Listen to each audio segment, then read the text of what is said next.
Hello again. We are charting the higher octave with Ethereal Darkwave Trio, all the way from they're originally from Minneapolis, Minnesota. Now they're in two different places. I've got Julie and Jeff and Neil. And how are you guys doing? We're doing great. Yeah, doing pretty good. Yeah, thank you so much for doing this interview. I'm in Hawaii, and as we say over here, dark aloha to you guys. I love that. I'm going to be in Hawaii in January. I'm kind of excited. Oh, you are? Oh, yeah, Yeah. for vacation or work or? Yeah, for a vacation with my daughter to celebrate her graduation from college. So, Oh, lucky her. Oh, and you're a great mom. So is it Honolulu you're going to or other places? Kauai. Oh, Kauai. Okay. I mean, have you been to Kauai before? I have not been to Kauai. I've been to Oahu and Maui. That was a very long time ago. This will be a new event. Oh, okay. But why Kauai? Because my daughter's dad grew up there and wanted an opportunity to show her some of the places that he used to go.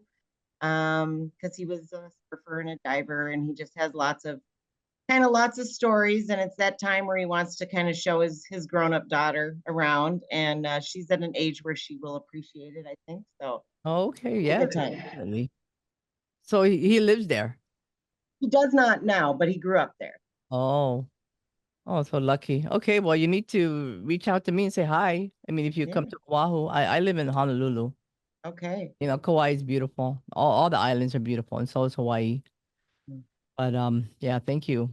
Well, thank you for joining me, and a big shout out to UTM Music Group, of course, for reaching out, connecting us. And you guys, I'm looking at your history here, and I see you guys were in the Test label. Yes. Yeah, and I when I was doing another radio show back in for 16 years, I featured a lot of bands from that album. I love that label. Yeah, it's a great label. I don't hear much about them anymore, actually, though. So I think Tess Records as an entity kind of broke apart. Oh, Early 2000s. yeah, early 2000s, really. Yeah. Some of these labels, I mean, they're just amazing. I mean, you find out about music from the label. So, but you guys have been around for quite a long time. You formed. Can you tell us a little bit about how you started, the origin? I'll let you guys do it. I kind of know a little bit, but Take it away, Neil. Well, Jeff and I have been playing together since 1989, and we had gone through a number of vocalists, and we're actually at the point where I was just starting to sing, and nobody wants to hear that. So we decided to continue our look for a vocalist. And Julie answered the ad, and we gave her a tape, and she came down, and within the very first minute of a song called "The Waiting Time," Jeff and I looked at each other, and we knew we found the one. so what year was that? That was 92. 1992. Oh, sorry, 94. 94. February of 94.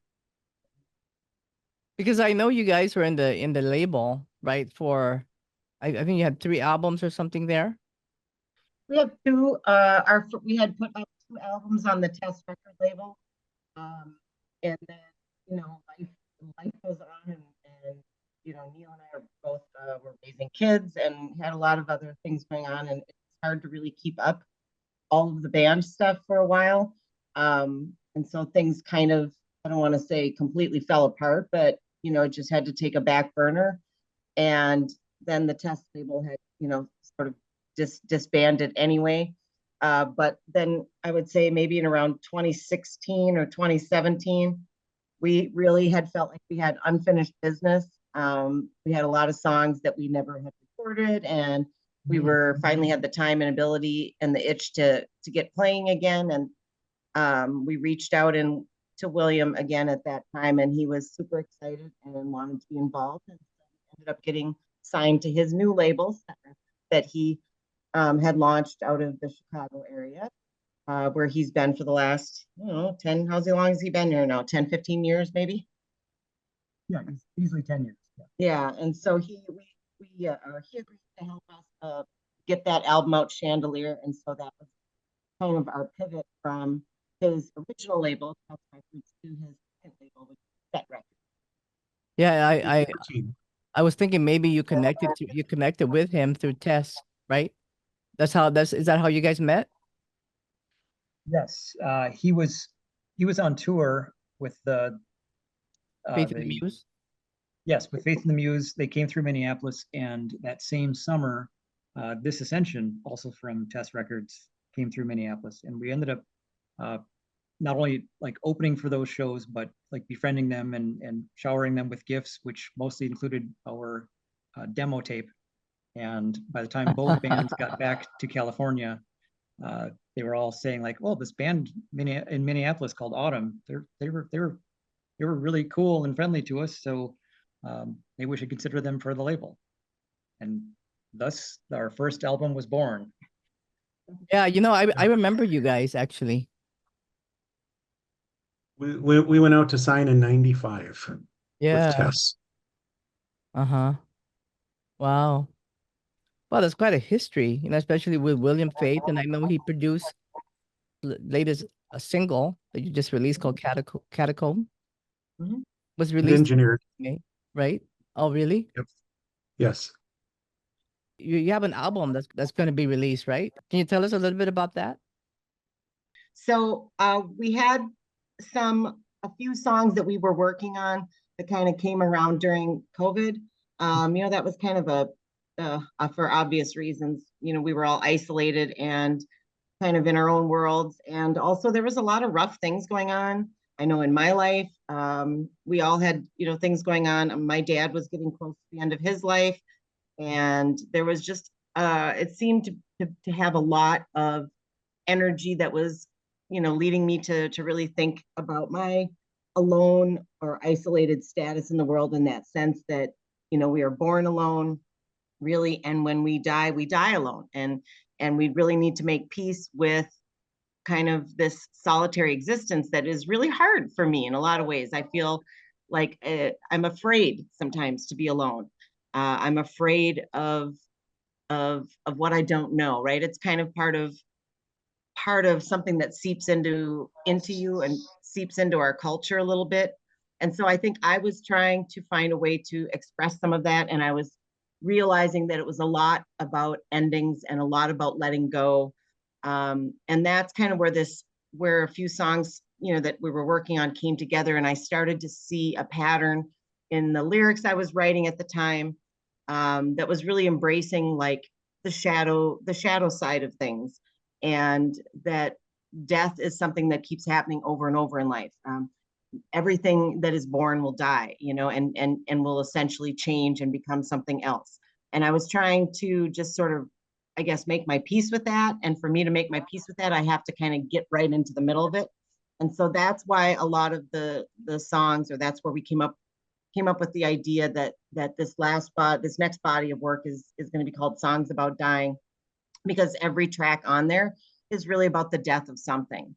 So and representing, all the ways that death intersects in our life, and that I feel like it's a catharsis to be able to step into my place of fear around it, and I don't know, take some ownership of that. It kind of it breaks apart the fear, if that makes sense. Well, that is true because as we get older, we see more people that we know pass, right? It seems that when I was young, I hardly saw anybody that died. I didn't even know anything. And then you get older and older, you start seeing like family members and friends, that you grew up with and that go before you. So I can really see how this album would be very significant for all of us. Yes. It would greatly affect all of us, I think, in every way. Not just you guys, but everyone who's listening, who can appreciate um that death is transcendent as well. You Yes. transcend. Oh, that's a great message.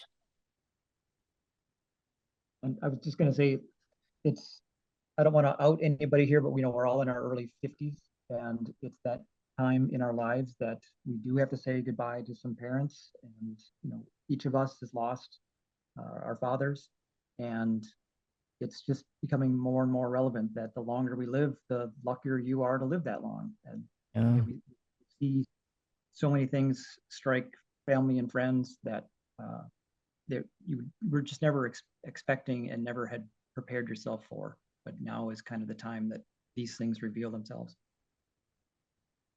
Yeah, that's very true. So can you tell us a little bit about who plays what instruments? And I know Julie, you're the vocalist. I'm assuming because the song I mean I've heard the song. Yeah, we haven't had Jeff. We only have Jeff and Neil do backup vocals for us in the studio once in a while, and then when William plays with them and makes us some hilarious mix to spice things up. But generally, I'm the only vocalist. Yes.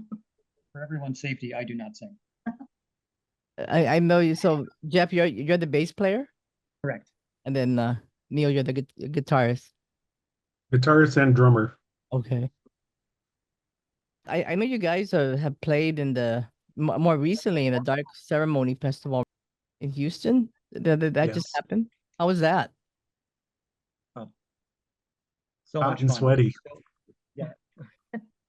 There was so much love during our performance for what we were doing. It was easily in our top 3 shows of all time. I mean, I'm getting chills just talking about it right now and reliving it. Yeah, I kind of If feel like that was a good show for you guys. That's why I asked. if you want to see it, somebody just sent us a YouTube video of the whole show. Oh, really? Is it on Yeah. YouTube? Yeah. So Actually, I can. if I just Google Dark Ceremony Festival on YouTube, I'll find it. Well, I can put the link in the chat here. I'm not sure if it's No, it's okay. I mean, maybe maybe in the email, just send me Yeah. a link to it, and I'll go look for it. I'm interested to find out because I'm going to Texas, but I'm really late. I mean, it's already over, but next time. So yeah, so this is gonna be your 4th album. It's called Songs About Dying, and I heard one thing that the first single is Catacomb. Are you planning on having more before you release the album? I mean, obviously, right? You are. Yeah, we are. We have a single. It's being mixed right now, and we do have some dates scheduled in October to get a video shoot done Okay. for our next single. I don't know when the release. We add another couple songs to it, but I'm hoping it's going to be ready by the spring of 2025. Oh, okay. So how many songs do you have in the album? Or how many songs will you be having in the album? Well, there's eight tracks done. So Oh, okay. yeah. It'd be nice to get it up to 10. Our last album had 14, so we're already kind of maybe this one can be a little less since the last one was significantly more than a normal album's worth. But the concept of an album anymore doesn't really make sense because it's all digital now, and you don't have to worry about flipping the vinyl over at a certain point. Well, it's really interesting because it did used to be very, very limited. Like when we were growing up, you had each side of an album could play like 12 to 15 minutes or something tops of music, right? On the vinyl before it flipped. And so Yeah. like an album used to be like, I don't know, 30 to 40 minutes worth of music altogether. And now it's more like, you could have an album, our last album, is over an hour's worth of music, right? Which normally really wouldn't fit, everything would be a double record or something. So it's kind of I think the playing field is a little different. I would love to put our next album out in vinyl, but we'll see if we're able to do that financially. Yeah. So how did you guys start out in music? Take me back to like the early days, probably before Tess Records and all that other stuff. Yeah. Anyway, I needed to get back. I was trying to find a way to get back in to doing something musically. Yep. And found this flyer hanging up in a record store, and it had this kind of cool picture of some crumbling ruins on it. And I grabbed it down, and mostly because I wanted to cut the picture out and hang it on my fridge in my little studio apartment. And I had a friend who was there, and they're like, "Oh, you should totally, they're looking for a singer. You should totally do this thing. And I was like, I don't sing. They're like, oh, but yeah, you should just probably do it anyway. We were kind of joking about it. And then we went back and I just decided, what the heck, right? So I called this number and Jeff popped over to my apartment with this cute little demo tape with these, you know, clean little guitar and bass and drum tracks. There were 3 or 4 of them on there. And I listened to them and I was just blown away. I was like, wow, I was just blown away. And I ended up staying up for a whole night, listening to one track over and over again. And then from there, I wrote what the rest of the song that would become A Waiting Time off of the Hating Tree album. But I stayed up all night doing that. And I just said, I'm going to do this. I'm going to try this thing. I'm going to try this singing thing. And it was all just kind of on a dare from a friend. And it was interesting because it turned out that it seemed to be the thing I needed to do, right? It just lined up, and all of a sudden I had this new way to express myself, and I didn't have quite as severe anxiety when I was singing as I would when I played piano. So it just kind of opened up like a new beginning. So that was it for me. So do you have piano in the rest of the songs in the new album? There's going to be one song that is a solo piano and vocal piece only on this album, but otherwise probably not too much. On all 3 albums, I have put a little piano here and there. But because I'm not going to be doing it live, I still can't. Even if you had a grand piano on stage, my anxiety is so high, I would never be able to sit down and do that. Even though I can sing, I cannot play the piano. I will go right back into that panic mode that I had all those years ago. So I don't have too much of it in there because I'm not going to be doing it live, right? Mm. Well, how about you, Jeff? How did you start out? I started out basically just noodling around on a guitar. I have no music background whatsoever. I have no training, and I quickly found out that guitar was a little bit too difficult for me to pick up and just start playing naturally. So a friend of mine had a bass, and I tried that out, and it just kind of, it fit a little bit better for the way I was playing, which was basically a complete novice trying to figure it out on his own. And the only thing that is a little bit odd there is that I often still play chords on a bass like a guitarist would. So it kind of sets my playing out a little bit differently than most bass players are playing. Thank you. And it worked out well because Neil is a much better guitarist than I ever could. Well, what about you, Neil? Tell us your origin. Really wasn't. I grew up. Well, my dad was a very phenomenal guitarist and singer, and I come from his side was very musical, very kind of self-taught native hillbillies. Played a lot of old country and rockabilly and surf guitar, and but I wasn't. I didn't mind it. I just wasn't that interested until around 1986. I started goofing around with one of my dad's basses, and I think I started to figure out a Cure song. I think it was Faith. Anyway, my parents bought me a bass, so I started out on bass, but I wanted more. So my dad started teaching me to play guitar, and then I started taking classical guitar lessons, and I also had a keyboard at the time, so I was trying to play as many instruments as I could, and but I listen and play a lot of styles, and I have to play guitar every day. I never get tired of it. It's like a constant lifelong puzzle. Oh yeah. I think all of us really connected to music. I mean, we have to. You guys are artists, performers, right? You have to perform. So who writes the lyrics? Who wrote the lyrics for this album that's coming out? Is it mixed? So the lyric writing process, the creation of the storyline for each of our songs is something that I really relish, and I put a lot of time into trying to create or trying to evoke a specific set of emotions or experiences to bring something to life. Mm-hmm. So you said that every single track is connected to an experience. Is that what you said? Music or singing for me is medicine. Okay. And it's my therapy, and it's where I purge or release pretty much all of my pain. I mean, there's a lot of joy that I have shared in songs, particularly on the Chandelier album. There's a couple of songs on Chandelier about my daughter, and those are full of a lot of joy for me.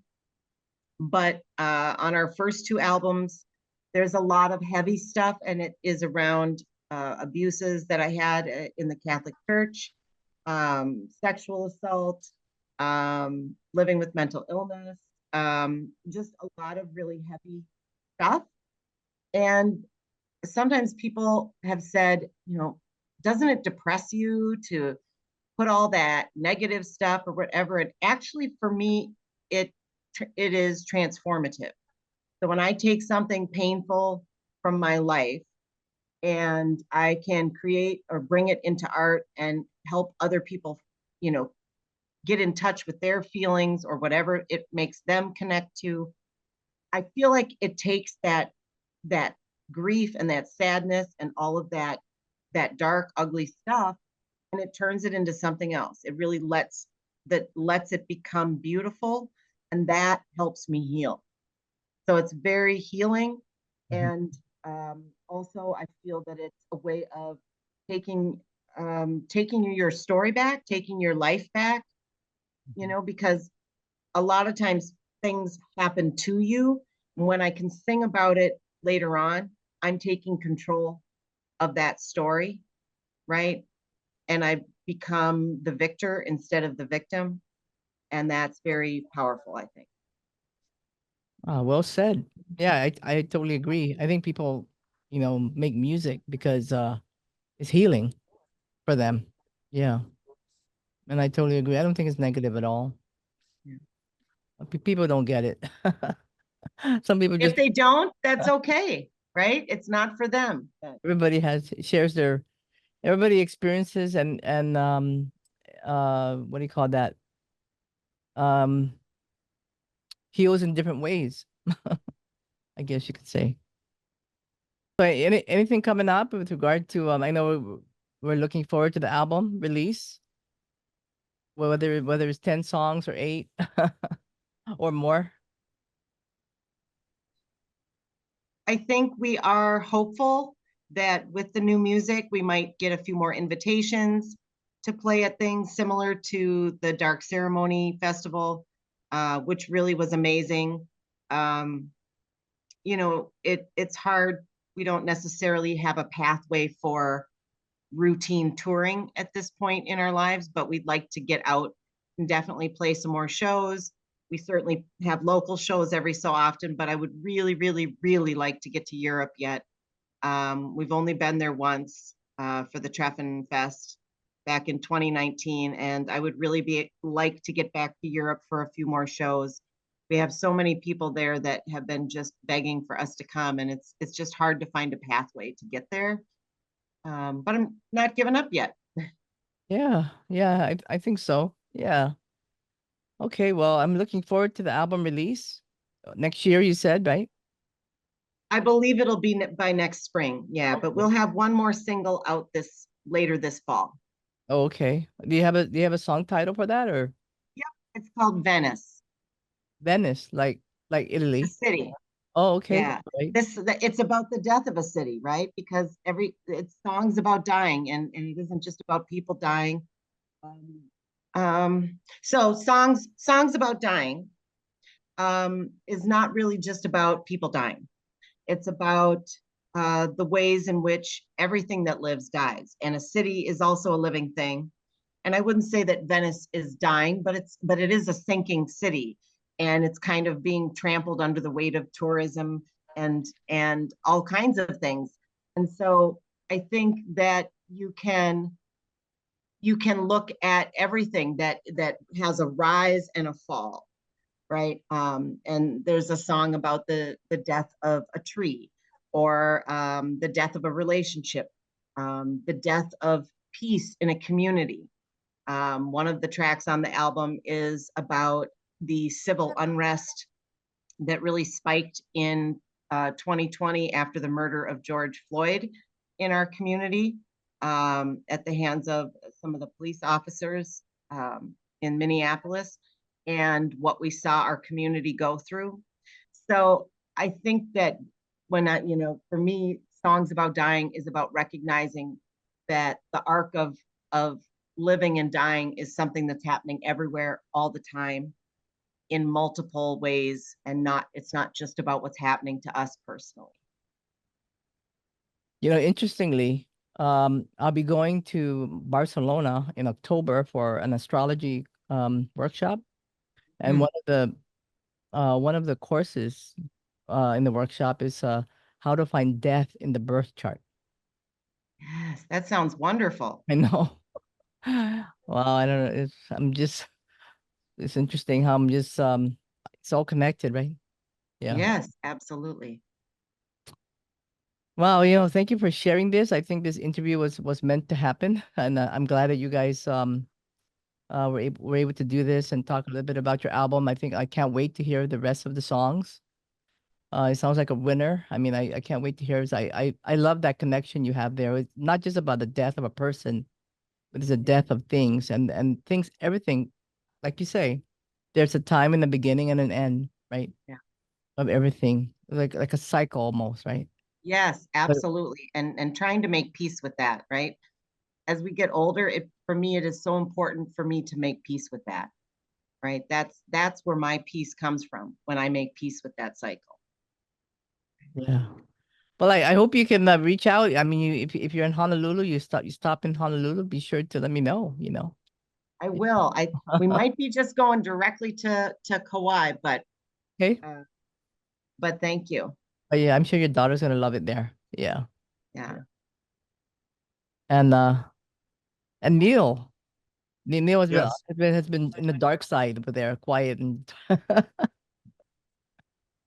no, I mean you guys are great. I mean, I'm really looking forward to, and we're working with William must be an amazing thing, right? He's so much fun. He's very When talented. when we can get work done, because we're all a bunch of goofballs. He's one of the giantest goofballs ever, and You know, he's a busy people. guy. I think a lot of Yeah, he is. I think a lot of interviews I've done, he's mentioned in the interview because people have worked with him, you know, or are working with him, and all good things, of course. Yeah. It's such a treat and a privilege when we are working with him on, especially in the recording studio. Always one of the best experiences of my year, when these experiences, when we've been recording, full of laughs, full of storytelling, full of team spirit, really, and just a relaxed environment. And I always feel so comfortable just like putting it all out there. He's such an easy person to work with in the studio, so it's really a joy. Yeah. Yeah, I met him briefly. Wait, did I meet him? I met Sarah in San Francisco at a Clan of Zymox concert. They were played together. I can't remember if William was there. I think I did, but not enough to communicate. But yeah, but it was a lot of fun. Well, so if anybody wanted to reach out and see your music, I know you're in Bandcamp. Where else can how else can they find you guys? I know you're on Instagram, you're in Facebook. Yeah, Autumn. Facebook. Yep. Mm-hmm. Yeah, autumn-u.s. Yeah. autumn-us.com. .com. Okay, and then of course Bandcamp. How did so tell us about Autumn? Where does that? How did you come up with that name for the band? That was me and my ex-girlfriend, ex-wife now. Uh-huh. Yeah, we thought that would be a cool band name, and we didn't think anybody had it at the time, but we were wrong.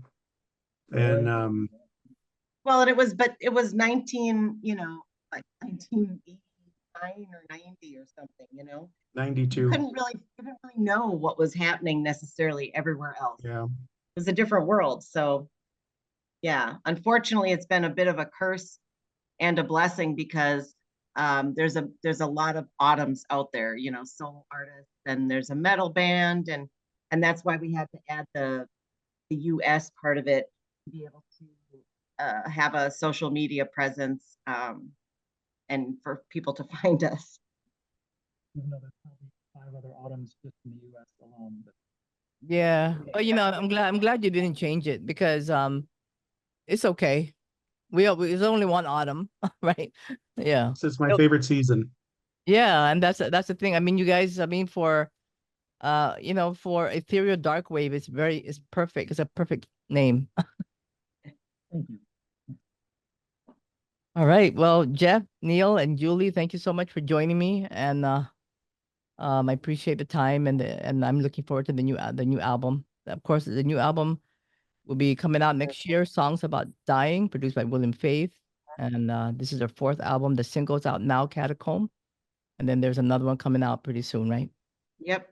Okay. Thank you so much for Yeah, thank you. the signal boost and taking the time with us as well. We appreciate it so Sunday is much. perfect for me. I really like the Sunday afternoon. You know, it's pretty much had a late night last night DJing, so I'm glad we had the 2 o'clock interview and not 8 o'clock interview.